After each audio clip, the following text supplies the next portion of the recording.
The sun beat down on Meridian Gulch, baking the dusty streets to a crisp. It was a town like any other in the West. A saloon, a general store, a blacksmith, and rows of humble homes baking under the relentless sky. But Meridian Gulch had something special: Solomon Reeves. Solomon wasn't a gunslinger, a cattle baron, or a card shark. He was a clockmaker. His small shop, nestled between the general store and the barber, was filled with the gentle tick-tock of gears and springs. He only had one hand. The other had been lost years ago in an accident, but Solomon didn't let that stop him. In fact, he built himself a new one. His missing hand was replaced with a marvel of gears, polished brass, and gleaming steel. It was a prosthetic of his own design, a testament to his ingenuity. Some folks whispered it was a work of art. Others whispered it was something else. Solomon himself was a quiet man, content to spend his days lost in the intricate world of timekeeping. He'd come to Meridian Gulch seeking peace, a place to forget the shadows of his past. He'd traded in a life of chasing down dangerous men for the delicate art of crafting timepieces. The children of the town would often gather outside his shop, mesmerized by the clicking and whirring sounds emanating from within. Solomon would smile, a rare but genuine expression that crinkled the corners of his eyes. Sometimes he'd even let them peek inside at the inner workings of his clocks. He was a welcome addition to Meridian Gulch, a gentle soul who brought a touch of order and precision to the dusty chaos of the West. The townsfolk valued his craft and his calm demeanor. They knew little of the man he used to be. But peace, like time itself, is fleeting, and the past, no matter how hard one tries to bury it, has a way of catching up. The tranquility of Meridian Gulch and the quiet life Solomon had built for himself were about to be shattered. A storm was brewing on the horizon, a storm that would force Solomon Reeves to confront the man he once was, Solomon Reyes, the feared manhunter, a legend whispered in hushed tones from town to town, a legend he desperately tried to leave behind. The clatter of approaching horses broke the afternoon stillness. A cloud of dust billowed down Main Street, heralding the arrival of strangers. These weren't traveling salesmen or weary cowboys seeking a cold drink. These were men with hard eyes and grim expressions, their hands never far from the pistols strapped to their hips. Leading the pack was Harlan Voss, a man whose reputation preceded him like a swarm of locusts. He was known for his ruthlessness, his greed, and his unwavering commitment to getting what he wanted, no matter the cost. He wore a duster coat that hid most of his frame, but everyone knew of the scar that ran down the left side of his face. Behind him rode a motley crew, rough-looking men with unshaven faces and clothes caked in dirt. They were the kind who'd sooner reach for a gun than a handshake, men who lived outside the boundaries of law and order. They were loyal to Voss, not out of affection, but out of fear and the promise of riches. They rode straight into town, their horses kicking up dust and scattering chickens. They stopped in front of the saloon, the biggest building in Meridian Gulch, and dismounted. Voss surveyed the street, his gaze lingering on Solomon's clock shop. A smirk played on his lips. "Looks like a quiet little place," Voss drawled, his voice raspy from years of shouting and cheap whiskey. "Just the kind we like." One of his men, a hulking brute with a missing tooth, chuckled. "Easy pickings, Harlan. Nothing but farmers and shopkeepers." Voss nodded, his eyes glinting with avarice. "That's what I'm counting on." They swaggered into the saloon, their spurs clanging against the wooden floor. The piano player stopped mid-tune, and the few patrons present fell silent. The air grew thick with tension. Even the barkeep, a seasoned veteran of countless barroom brawls, felt a knot of unease in his stomach. Voss approached the bar, slamming a silver dollar down on the counter. "Whiskey," he barked, "and make it snappy." As the barkeep poured the drink, Voss's eyes scanned the room again, taking in every detail. He was looking for weakness, for vulnerability, for any sign that this town would be easy to take. He thought he found it in the quiet clockmaker with only one hand. He was wrong, terribly wrong. The next morning, Voss and two of his men, the hulking brute and a wiry fellow with shifty eyes, made their way to Solomon's clock shop. The sun was already high in the sky, casting long shadows down Main Street. Solomon was inside, meticulously adjusting the gears of a grandfather clock. The bell above the door jingled as the outlaws entered. Solomon looked up, his expression calm and unreadable. "Can I help you, gentlemen?" he asked, his voice soft but firm. Voss smirked, his eyes glinting in the dim light of the shop. "We're here to talk business, clockmaker." "I'm always open to business," Solomon replied, placing his tools down on the workbench. "What can I do for you?" "We've been looking at your property," Voss said, gesturing around the small shop.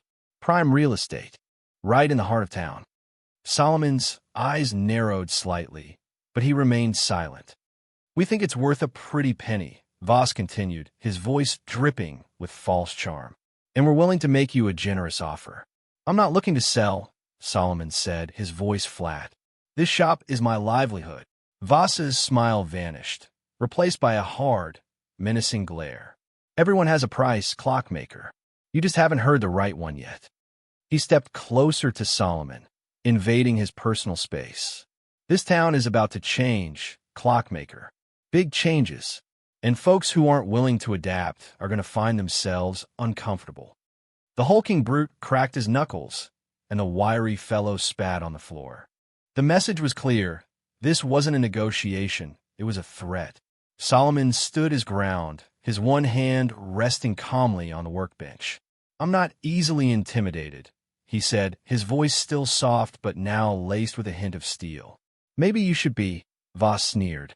"This town ain't big enough for both of us, clockmaker, and I always get what I want." He leaned in closer, his voice a low growl. "Sell me your land, or you'll regret it." Solomon stared back at Voss, his eyes like chips of ice. For a long moment, neither man spoke. The only sound was the gentle tick-tock of the clocks, a constant reminder of the passage of time and the impending confrontation. The air crackled with unspoken tension, a silent promise of violence. The quiet clockmaker was about to be pushed too far. The past he tried so hard to bury was stirring within him, ready to erupt. The threat hung heavy in the air, thick and suffocating like the summer heat. Solomon's eyes, though calm on the surface, flickered with a spark of something dangerous. It was a flicker of memory, a glimpse of the man he used to be, the man he had fought so hard to suppress. He remembered the feel of the gun in his hand, the weight of responsibility, the cold certainty that came with knowing he was the only thing standing between the innocent and the wicked. He remembered the faces of the men he had hunted, the fear in their eyes as they realized their time was up. He remembered the name they whispered in terror, Reyes. The tick-tock of the clocks seemed to grow louder, each beat echoing in the sudden silence. It was a rhythm that mirrored the pounding of his heart, a reminder of the relentless march of time and the choices he had made. Voss, sensing the shift in Solomon's demeanor, pressed his advantage. "You think you're tough, clockmaker?" he sneered. "You think you can stand up to me?" He gestured to Solomon's missing hand. "What are you going to do? Win me to death?" The hulking brute and the wiry fellow chuckled, but Solomon didn't flinch.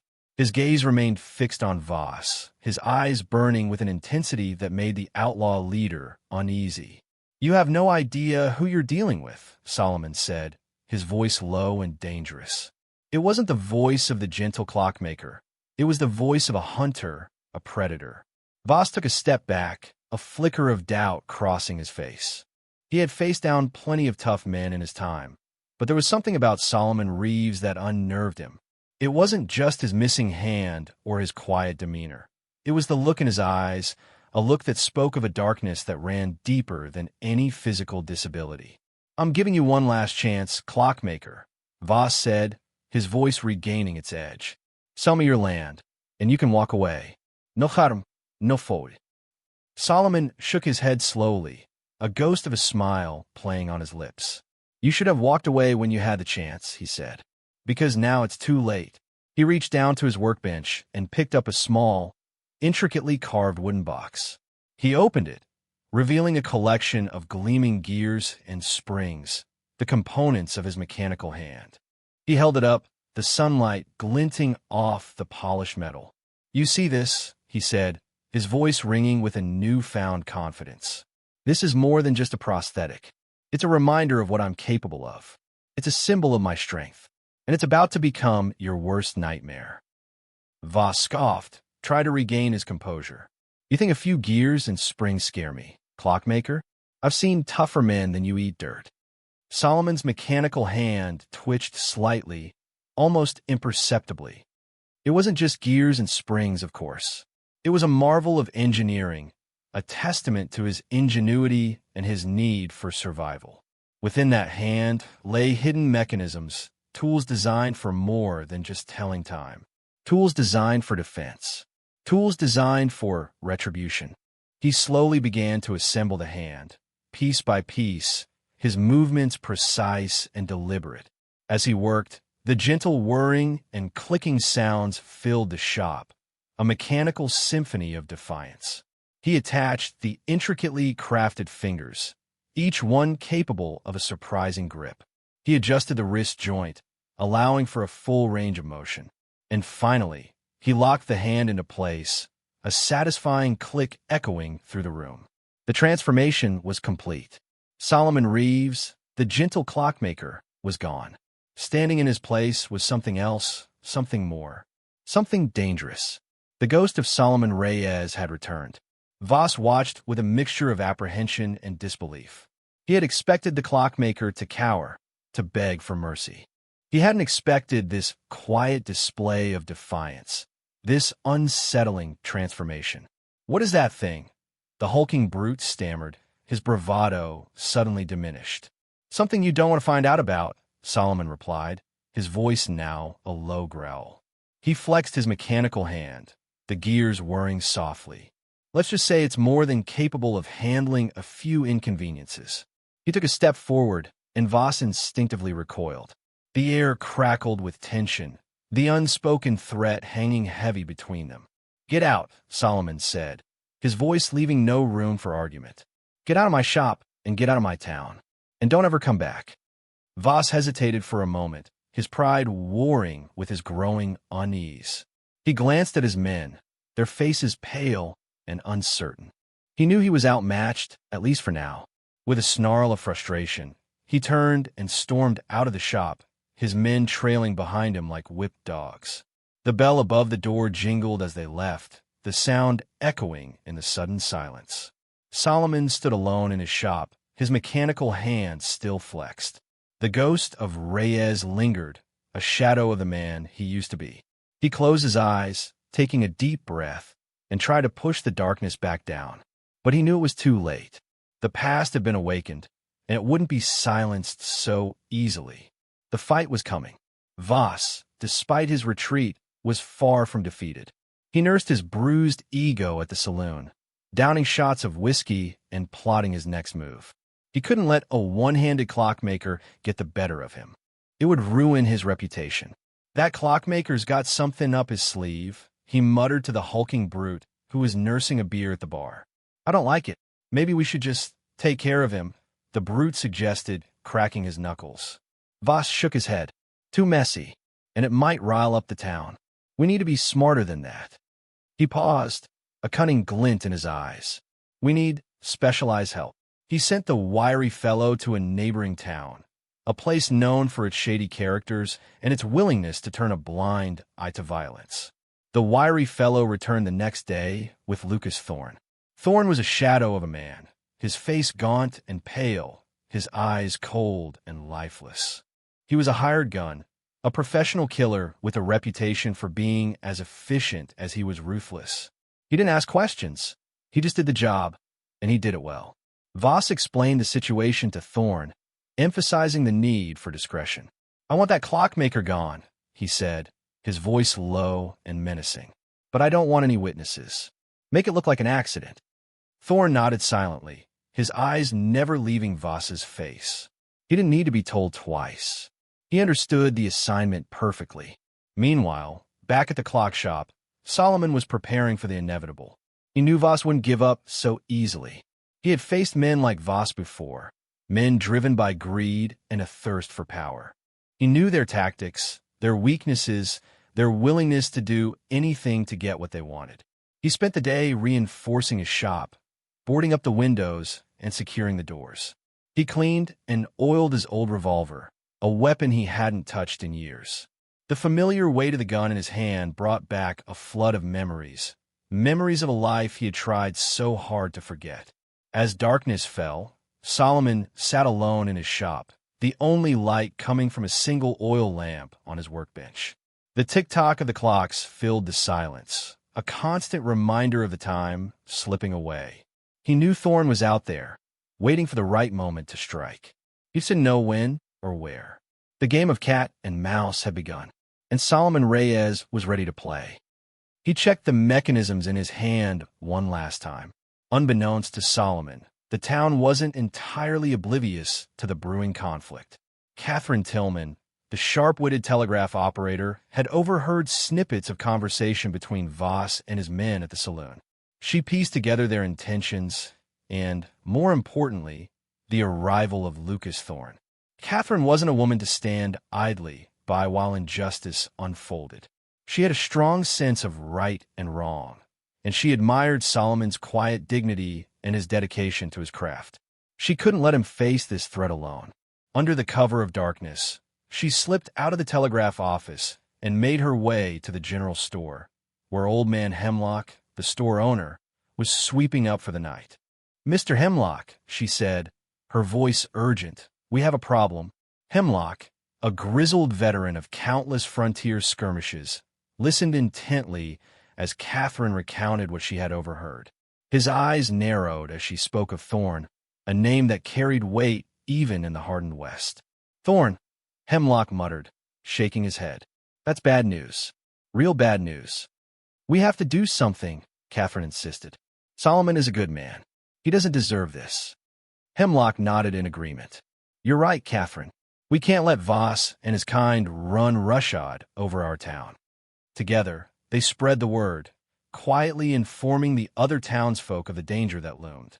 They spoke of Solomon's kindness, his skill, and his unwavering commitment to Meridian Gulch. They reminded them that if Voss succeeded in driving Solomon out, they would all be next.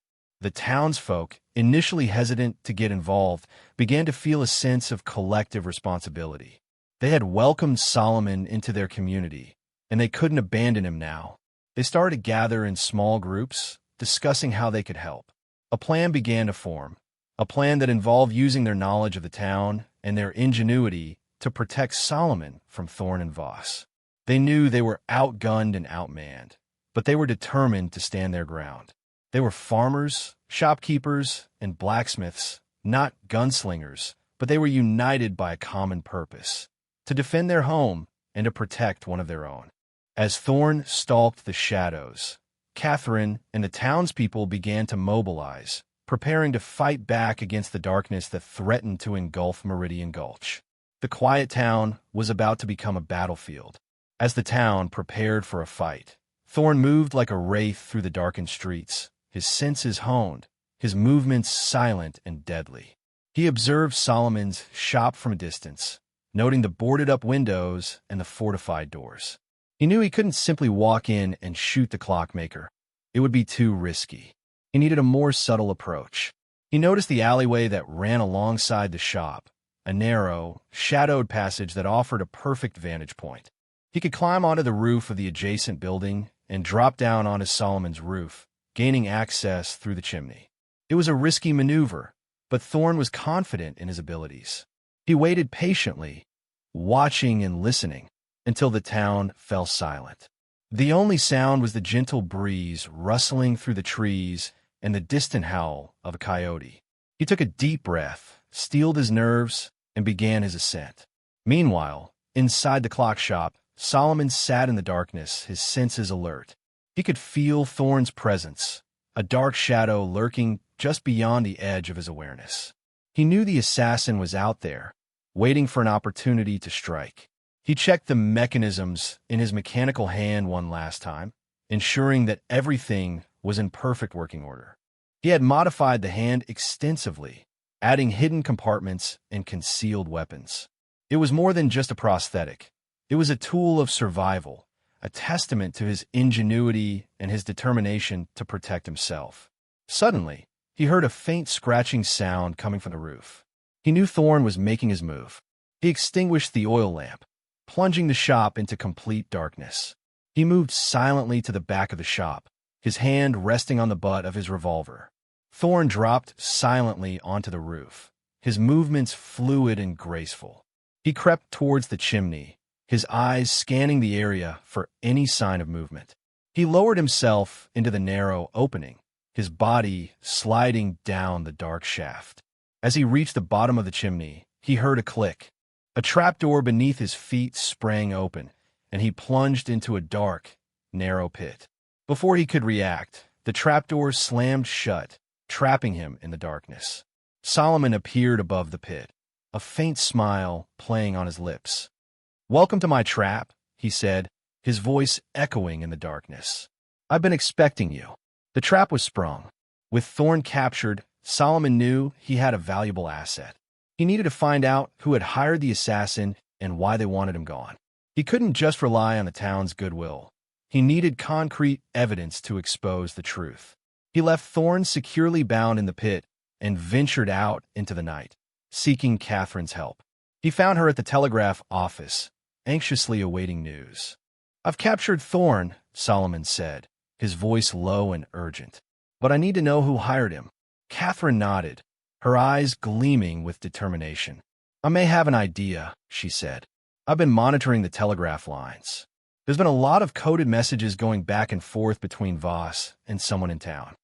She showed Solomon the messages, a jumble of numbers and letters that seemed meaningless at first glance. But Catherine, with her sharp mind and her understanding of telegraph code, had begun to decipher them.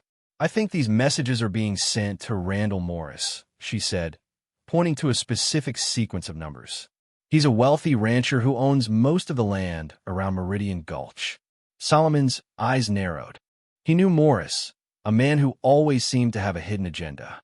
He had suspected that Morris might be involved, but he needed proof. "I need to confront him," Solomon said. "But I can't do it alone. I need your help, Catherine." Catherine didn't hesitate. "I'm with you, Solomon," she said. "Let's expose Morris for who he really is." Together, they devised a plan. Catherine would use the telegraph to lure Morris to the clock shop under the pretense of a business meeting. Solomon would be waiting for him, ready to confront him with the evidence. The next morning, Catherine sent the coded message to Morris, requesting his presence at the clock shop. Morris, suspicious but intrigued, agreed to the meeting. He arrived at the shop an hour later, his face a mask of false concern. "Solomon," Morris said, his voice dripping with false sympathy. "I heard about what happened with Voss and his men. I'm so sorry you had to go through that." "Save your apologies, Morris," Solomon said, his voice cold and hard. "I know you're behind this." Morris's eyes widened in feigned surprise. "What are you talking about, Solomon? I would never do anything to harm you." "Don't lie to me, Morris," Solomon said, producing the deciphered telegraph messages. "These messages prove that you hired Voss to force me to sell my land." Morris's face paled. He knew he had been caught. The truth was out. Just then, the door to the clock shop burst open, and the townspeople flooded in, led by Catherine and Old Man Hemlock. They had heard the commotion and knew that the confrontation had begun. "We heard everything, Morris," Hemlock said, his voice firm and unwavering. "We know what you've done." The townspeople glared at Morris, their faces filled with anger and disgust.